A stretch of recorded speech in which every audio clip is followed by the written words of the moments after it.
Hello students, welcome to TPS education channel Sirohi.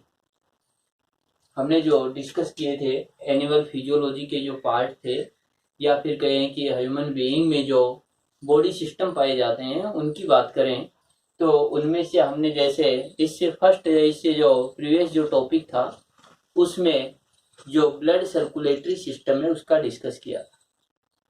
अब इसके बाद देखिए, मेनली देखें तो हमने डाइजेस्टिव सिस्टम है, रेस्पिरेटरी सिस्टम है, ब्लड सर्कुलेटरी सिस्टम है, ये पार्ट हमने किए।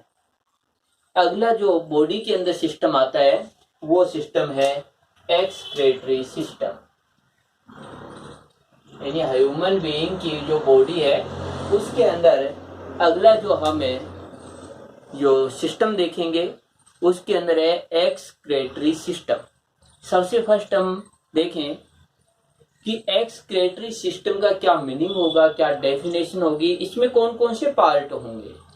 तो यहाँ पर देखिए, सबसे फर्स्ट एक्सक्रीटरी सिस्टम को देखने पहले कि एक्सक्रीटरी सिस्टम क्या है, उससे पहले एक्सक्रीशन की प्रोसेस को देखें कि एक्सक्रीशन क्या है। पहले ये देखिए, इसके अंदर हम ये कह रहे हैं कि एक बार इस डेफिनेशन को देखें फिर इसको एक्सप्लेन करें। The process of removal of metabolic waste product is called excretion। कि यहाँ पर मेन रूप से देखिए, removal of metabolic waste product, ये है सबसे मेन। तो एक बार जो मेटाबॉलिज्म है इसके मीनिंग को देखें कि मेटाबॉलिज्म रिएक्शन क्या हो। मेटाबॉलिज्म देखिए, जब भी बॉडी के अंदर जो रिएक्शन चलती है उसमें या तो लार्ज मॉलिक्यूल्स होते हैं वो ब्रेक डाउन होते हैं स्मॉल मॉलिक्यूल्स में, या फिर स्मॉल मॉलिक्यूल्स जो रहते हैं वो रिएक्शन करते हैं एंड लार्ज मॉलिक्यूल्स का फॉर्मेशन करते हैं। मेनली टू टाइप्स की रिएक्शन होती हैं, या तो लार्ज मॉलिक्यूल स्मॉल मॉलिक्यूल में डिवाइड होगा, या स्मॉल मॉलिक्यूल लार्ज मॉलिक्यूल का सिंथेसिस करेगा, फॉर्मेशन करेगा। ये टू टाइप्स की रिएक्शन है। तो यहां पर देखिए कि मैं एक एग्जांपल, जैसे हमने ये कहा कि CO2 carbon dioxide plus H2, ये मॉलिक्यूल्स जो क्लोरोफिल है इसकी प्रेजेंट में, और लाइट एंड जो सनलाइट होती है, तो सनलाइट एंड क्लोरोफिल इसकी प्रेजेंस में CO2 and water molecule, carbon dioxide and water molecule से रिएक्शन करेंगे, और रिएक्शन करते हुए कार्बोहाइड्रेट का फॉर्मेशन करते हैं, ग्लूकोज का फॉर्मेशन करते हैं। और यहां पर जो है 6 ये रिएक्शन होती है। इस रिएक्शन में देखिए कि स्मॉल मॉलिक्यूल यानी 6 कार्बन डाइऑक्साइड के मॉलिक्यूल, 6 वाटर के मॉलिक्यूल आपस में रिएक्शन करते हुए एक ग्लूकोज के मॉलिक्यूल का फॉर्मेशन करते हैं, और 6 ऑक्सीजन मॉलिक्यूल जो है वो बन रहे सब प्रोडक्ट के रूप में। अब यहां पर देखें, स्मॉल मॉलिक्यूल आपस में अटैच हुए और एक लार्ज मॉलिक्यूल का फॉर्मेशन कर रहे हैं। यानी ये जो है ये हुए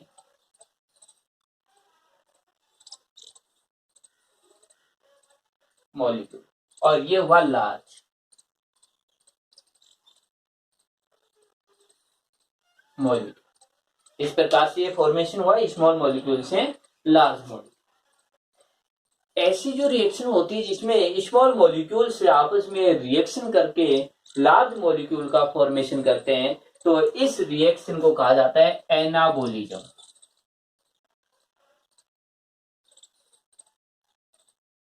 ये रिएक्शन हुई एनाबोलिज्म।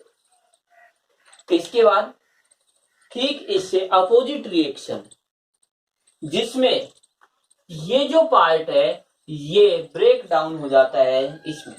तो इस समय देखिए कि यदि हम इसके अपोजिट रिएक्शन की बात करें, हम ये कहेंगे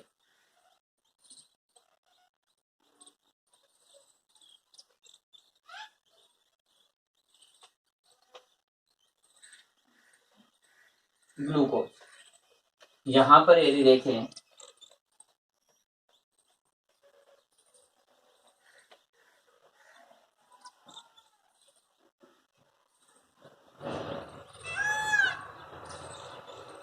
ये हो, यदि इस रिएक्शन को देखें तो इसमें एक लार्ज मॉलिक्यूल, यानी यहां पर जो स्मॉल मॉलिक्यूल है ये कैसा हुआ, लार्ज मॉलिक्यूल, ये ब्रेक डाउन हुआ और ये हुआ स्मॉल मॉलिक्यूल में।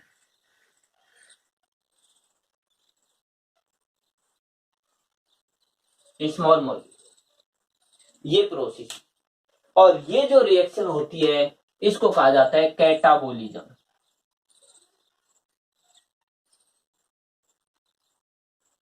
इसके बाद देखिए कि कैटाबोलिज्म और एनाबोलिज्म, ये दो रिएक्शन है कि कैटाबोलिज्म और एनाबोलिज्म दोनों अपोजिट फंक्शन है।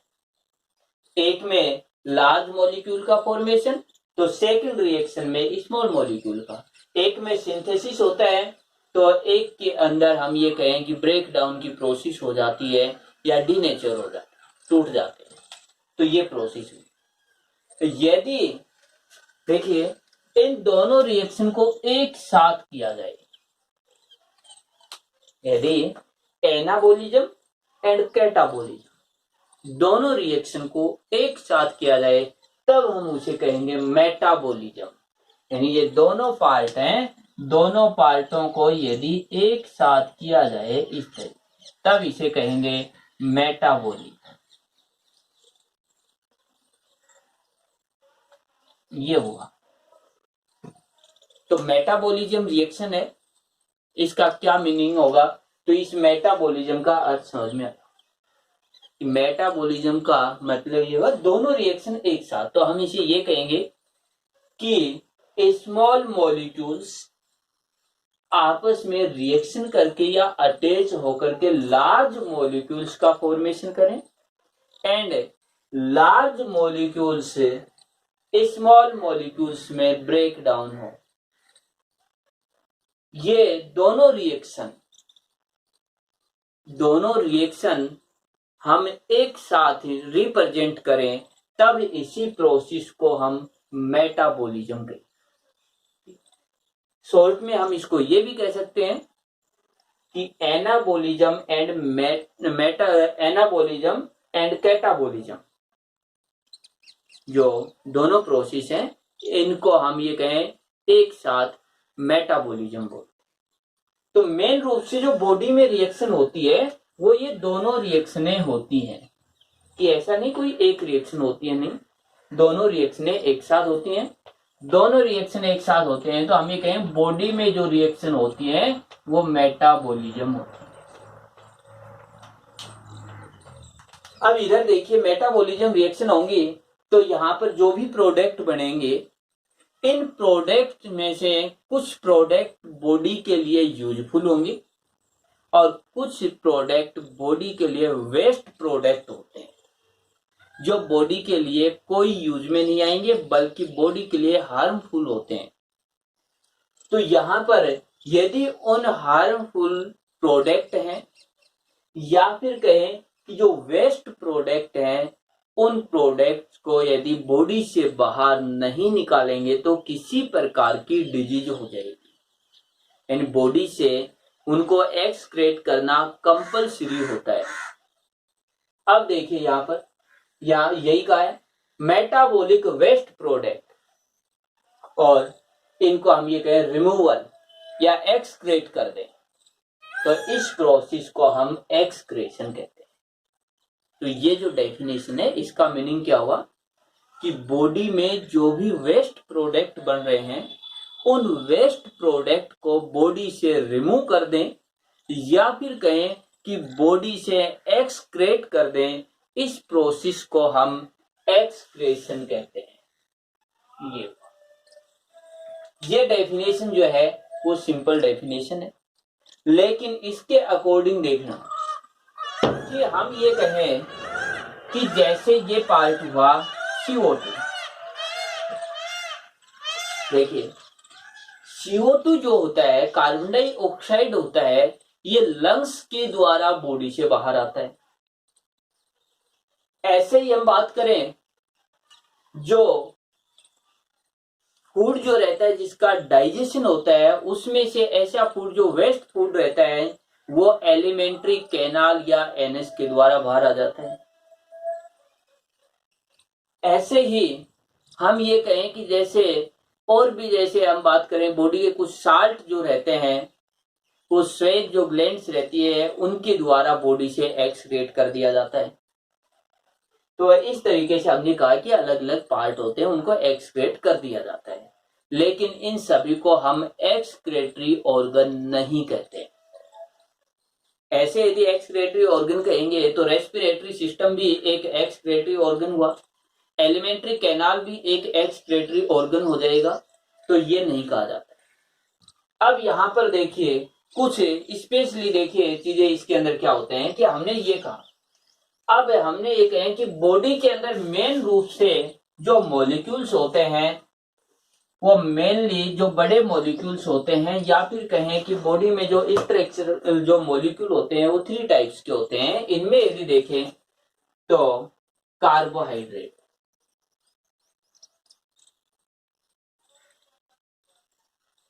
सेकंड यदि मॉलिक्यूल की बात करें तो जैसे फैट्स, थर्ड यदि मॉलिक्यूल की बात करें जैसे प्रोटीन, ये पार्ट होते हैं। यानी मेनली बॉडी के अंदर ये 3 पार्ट्स होते हैं, या तो इनका सिंथेसिस होता है या हम ये कहें कि ये जो पार्ट होते हैं ये डीनेचर हो जाते हैं। अब देखिए इनमें जब कार्बोहाइड्रेट होता है, यानी एग्जाम्पल जो अभी लिया था ग्लूकोज का, तो जो ग्लूकोज जो ले रहे हैं यदि हम देखें इसको तो ये जो ग्लूकोज है या कहीं कार्बोहाइड्रेट का जब भी ऑक्सीडेशन होता है तो यह CO2 and H2 in bracket। यदि हम फैट की बात करते हैं तो फैट में देखिए ये समूह ग्रुप रहता है, कार्बोक्सिलिक जो ग्रुप रहता है, तो यहां पर जैसे ही फैट जो है इसका ब्रेकडाउन होता है, इससे CO2 एंड H2 इसका फॉर्मेशन होता है। लेकिन यदि हम प्रोटीन की बात करें तो ये इनसे डिफरेंट है। देखिए प्रोटीन के अंदर इस तरीके से पार्ट रहता है, एमिन ग्रुप है, कार्बोक्सिलिक ग्रुप है और एल्किल ग्रुप। जब ये प्रोटीन है इसका ब्रेकडाउन होता है तो उस समय CO2 H2O एंड NH3 ये पार्ट बनता है। ये अमोनिया का फॉर्मेशन फैट और कार्बोहाइड्रेट से नहीं हुआ, इनसे water molecule and carbon dioxide molecules का फॉर्मेशन हुआ। तो यहां पर मेन पार्ट आया अमोनिया का। हमने ये कहा कि जो लंग्स जो रहते हैं वो CO2 को एक्सक्रीट कर देते हैं, लेकिन नाइट्रोजन जो है इसके अंदर अमोनिया में, यानी अमोनिया में जो नाइट्रोजन जो प्रेजेंट है, तो ये जो नाइट्रोजन युक्त जो प्रोडक्ट बना अमोनिया, इस प्रोडक्ट को बॉडी से बाहर कौन निकाले? न तो एलिमेंट्री कैनाल इसको एक्सक्रीट करता है, न लंग्स इसको एक्सक्रीट करता है।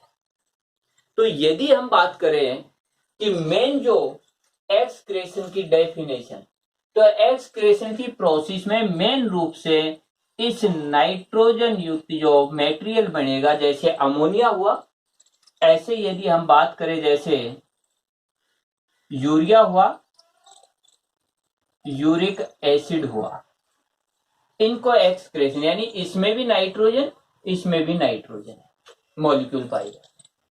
तो अमोनिया, यूरिया, यूरिक एसिड, ये प्रोडक्ट बनते हैं प्रोटीन से। तो ये जो प्रोडक्ट है इनको बॉडी से बाहर कौन सा ऑर्गन जो है एक्सक्रीट करता है, मेन रूप से एक्सक्रेशन में ये पार्टी आएगा। तो अब इसकी डेफिनेशन है, जो एग्जैक्ट सही डेफिनेशन है या फिर कहें कि वास्तविक रूप से डेफिनेशन क्या है, वो ये डेफिनेशन है। देखिए केवल थोड़ा सा की डिफरेंस है। The process of removal of nitrogenous waste product. देखिए यहां पर हमने कहा मेटाबॉलिक वेस्ट प्रोडक्ट, इसमें CO2 भी आ जाता है, इसमें साल्ट भी आ जाते हैं, इसमें नाइट्रोजीनियस, ये सभी कॉमन पार्ट आ जाते हैं।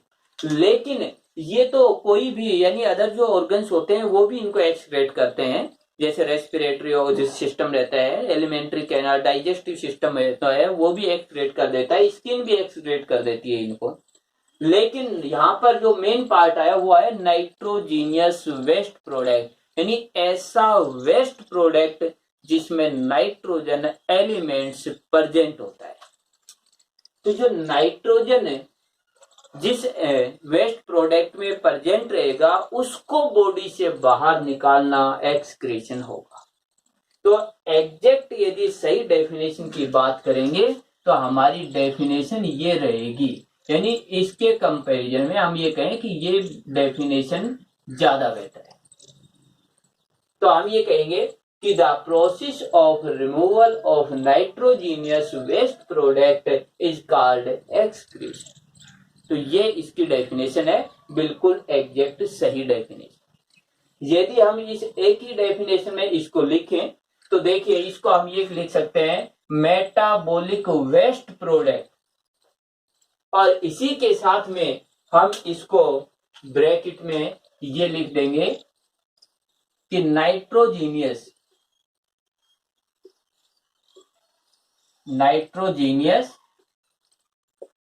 वेस्ट प्रोडक्ट, यानी इसी के ब्रैकेट में लिख देंगे। तो हमें जो अलग अलग डेफिनेशन है इनको लिखने की कोई रिक्वायरमेंट नहीं रहेगी, एक ही डेफिनेशन हो जाएगी। देखिए किस तरीके से, the process of removal of metabolic waste product, और ब्रैकेट में आ जाएगा nitrogenous waste product is called excretion. ये इसकी डेफिनेशन हो जाएगी एक्सक्रीशन। अब इसके बाद देखिए कि इस नाइट्रोजीनियस वेस्ट प्रोडक्ट है, इसको बॉडी से बाहर कौन है एक्सक्रीट करता है, तो उसको कहते हैं एक्सक्रीटरी सिस्टम। और एक्सक्रीटरी सिस्टम के अंदर यदि हम बात करेंगे तो जो मेन ऑर्गन्स होता है, यानी प्राइमरी एक्सक्रीटरी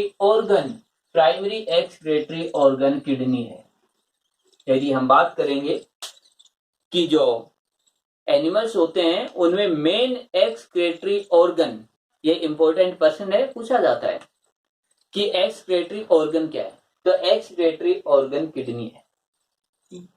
अब इसके बाद देखिए इसके साथ जो दूसरे एक्सक्रीटरी सिस्टम के अंदर जैसे किडनी आएगा, यूरिथ्रा है, यूरिनरी जो ब्लैडर रहता है, यूरिटस रहेंगे, तो ये पार्ट आएंगे। तो ये सभी पार्ट है, इनको डायग्राम बना करके अलग से करेंगे। इससे पहले कुछ एक पार्ट है हमें और देखने हैं कि हमने यहाँ पर ये 3 प्रोडक्ट बनाए कि अमोनिया, यूरिया, यूरिक एसिड। तो ये 3 प्रकार के वेस्ट प्रोडक्ट बॉडी में बन जाते हैं। तो इसी के बेस पर जो एनिमल्स होते हैं उनका क्लासिफिकेशन किया। तो देखिए types of animal on the basis of nitrogenous waste product, कि नाइट्रोजीनियस वेस्ट प्रोडक्ट के बेस पर जो एनिमल्स हैं उनके टाइप, और ये है मेनली हम बात करें 3 टाइप्स के एनिमल्स। 3 टाइप्स के एनिमल्स जो हैं, यदि इनको हम देखें तो इनके अंदर देखिए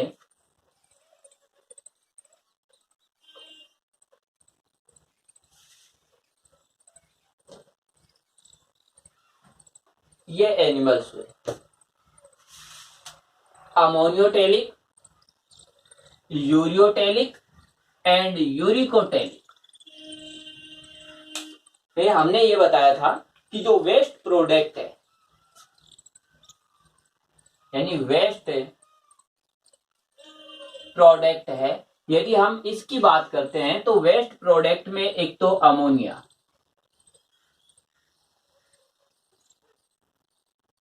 अमोनिया हुआ, एक यूरिया, एक यूरिक एसिड, ये 3 प्रोडक्ट होते हैं जिनमें नाइट्रोजन है। इसमें भी नाइट्रोजन है, इसमें भी नाइट्रोजन है और इसमें भी नाइट्रोजन है।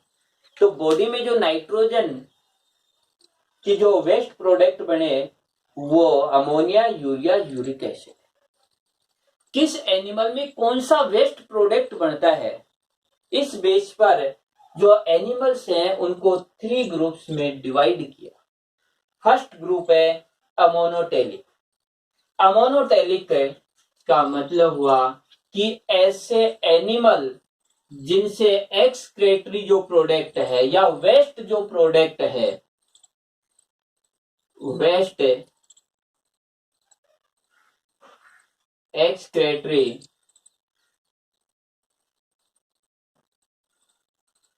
प्रोडक्ट, यहां पर रहेगा अमोनिया, अमोनिया यानी ये जो पार्ट है यहां पर NH। तो ऐसे जो एनिमल हैं जिनमें वेस्ट प्रोडक्ट अमोनिया बनता है। देखिए मैं एक बार फिर से, जैसे तुम्हारे सिलेबस का नहीं है लेकिन फिर भी मैं तुम्हें बता रहा हूं कि जो प्रोटीन है, प्रोटीन जब भी टूटता है, ब्रेक डाउन होता है, तो सबसे फर्स्ट में अमोनिया का फॉर्मेशन होता है। तो अमोनिया का फॉर्मेशन होगा तो वह अमोनिया बॉडी के लिए एक टॉक्सिक मटेरियल का कार्य करेगी, जिससे बॉडी जो है उसको एक प्रकार से बॉडी के लिए हार्मफुल रहेगी। तो उस अमोनिया को बॉडी से बाहर एक्सक्रेट किया जाता है। अब यदि हम देखें कि ऐसे एनिमल्स जिनमें एक्सक्रेटरी वेस्ट प्रोडक्ट है वह अमोनिया बना और उस अमोनिया को ही बॉडी से बाहर एक्सक्रेट कर दिया जाए, ऐसे एनिमल अमोनोटेलिक एनिमल कहलाते हैं। तो अमोनोटेलिक एनिमल कौन से हुए? ऐसे एनिमल जिनमें एक्सक्रेटरी प्रोडक्ट के रूप में या एक्सक्रेटरी वेस्ट जो प्रोडक्ट है उसके रूप में अमोनिया को एक्सक्रेट किया जाता है, बॉडी से बाहर निकाल दिया जाता है, उसे अमोनोटेलिक कहते हैं। और इस प्रकार के जो एनिमल होते हैं उन एनिमल्स में देखिए अमोनिया अधिक हार्मफुल है, तुरंत बॉडी से बाहर निकालना होता है। तो ऐसे एनिमलों की यदि बात करें तो उनका जो हम ये कहें कि जो बॉडी ऑर्गन का जो बॉडी जो है उनका जो ऑर्गेनिज्म जो सिस्टम पाया जाएगा वह हम ये कहें बिल्कुल सिंपल रहेगा। यानी इनके अंदर हम ये कहें कि जैसे सेल या टिश्यू लेवल का ही बॉडी ऑर्गन जो बॉडी पार्ट पाए जाएंगे। तो ये जो पार्ट है इनमें से अमोनिया जो एक्सक्रेट होगी। अब अमोनिया को एक्सक्रेट करने के लिए जो हम ये कहें अधिक वाटर की रिक्वायरमेंट होती है। एक पार्ट तो ये तुरंत बॉडी से बाहर एक्सक्रेट करना होता है, नहीं बॉडी के लिए हार्मफुल है।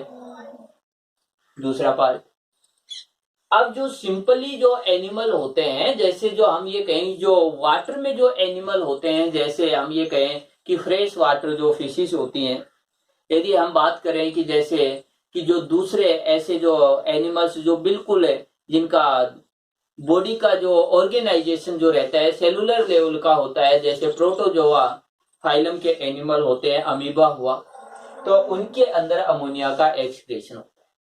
Second part ureotelic. अब देखिए कि हमने ये कहा कि ये अमोनिया है, सभी के अंदर प्रोटीन जैसे ही ब्रेक डाउन होगी अमोनिया बनेगी और अमोनिया बॉडी के लिए हार्मफुल, तुरंत बॉडी से बाहर एक्सक्रेट करना। सेकंड कंडीशन कि अमोनिया को एक्सक्रेट करने के लिए अधिक वाटर की रिक्वायरमेंट होगी। लेकिन यदि वाटर बॉडी में कम रहता है या फिर ऐसे एनिमल जिनके बॉडी में या जिनको वाटर कम है प्रोवाइड होता है, जिनके हम ये कहें कि बॉडी जो ऑर्गेनाइजेशन होता है वो कॉम्प्लिकेटेड होता है, तो ऐसे एनिमल से अमोनिया को हम ये कहें कि बिल्कुल स्पीडली तुरंत बाहर नहीं भेज सकते हैं। तो ये जो एनिमल्स होते हैं ये अमोनिया को हम ये कहें कम टॉक्सिक मटेरियल के अंदर कन्वर्ट कर देते हैं ताकि वह बॉडी में कुछ समय रुक जाए लेकिन हानि नहीं पहुंचाए, किसी प्रकार के जो हम ये कहें हार्मफुल न हो पाए। तो ये अमोनिया को बदल दिया जाता है यूरिया। देखो अमोनिया किस में कन्वर्ट किया, यूरिया। और यूरिया जो है वो बॉडी के लिए अमोनिया की कंपैरिजन में कम हार्मफुल होती है। इसको एक्सक्रेट करने के लिए भी अमोनिया की कंपैरिजन में कम वाटर की रिक्वायरमेंट होती है। और यदि हम बात करें अपनी यानी जो मैमल्स जिनमें हम ये कहें कि जो ममेलियन जो ग्लैंड पाई जाती है, यदि इनकी बात करें तो वो सभी एनिमल्स यदि बात करें तो उसके अंदर यूरियोटेलिक होते हैं, मैमल्स की बात करें। इसके बाद देखिए कि कुछ एनिमल ऐसे होते हैं जिनको इन यूरिकोटेलिक एनिमल की कंपैरिजन में भी वाटर कम प्रोवाइड होता है, तो इनके अंदर यूरिक एसिड बन जाता है। यूरिक एसिड का फॉर्मेशन होता है, यानी जो अमोनिया है इसको यूरिक एसिड में कन्वर्ट कर दिया जाता है। और यूरिक एसिड अमोनिया की कंपैरिजन में कम हार्मफुल होता है। यूरिक एसिड सेमी सॉलिड होता है, यानी न तो सॉलिड है न ही लिक्विड होता है। तो ये जो है इसको एक्सक्रेट करने के लिए यूरिया की कंपैरिजन में भी और कम वाटर की रिक्वायरमेंट होती है। तो हम ये कहें कि यूरिक एसिड को यदि हम एक्सक्रेट करेंगे तो वाटर की बहुत कम रिक्वायरमेंट होती है। तो ऐसे एनिमल जिनके बॉडी के अंदर हम बात करें कि यदि वाटर जो है वो कम रहता है तो वो एक्सक्रेटरी प्रोडक्ट के रूप में यूरिक एसिड का एक्सक्रेशन करते हैं, और ऐसे एनिमल्स जो रहते हैं यूरिकोटेलिक एनिमल कहते हैं। देखिए यहाँ पर ये तीन नाम है। अमोनिया एक्सक्रेट करता है अमोनोटेलिक, यूरिया एक्सक्रेट करता है यूरियोटेलिक, और यूरिक एसिड एक्सक्रेट करता है यूरिकोटेलिक। अब हम बात करते हैं जैसे इनके एग्जाम्पल्स की।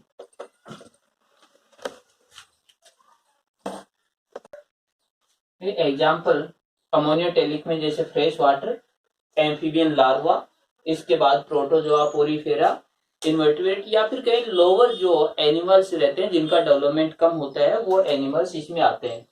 इसके बाद हम बात करते हैं जैसे यूरियोटेलिक, इसके अंदर मैमल्स और जो अडल्ट एम्फीबियन है वो इसके एग्जाम्पल।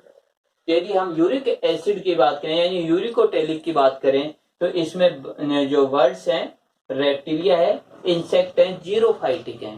देखिए ये एग्जाम्पल काफी बार आता है, या फिर जैसे ये एग्जाम्पल जो मैमल्स है कि मैमल्स में एक्सक्रेटिव प्रोडक्ट क्या है, यूरिया।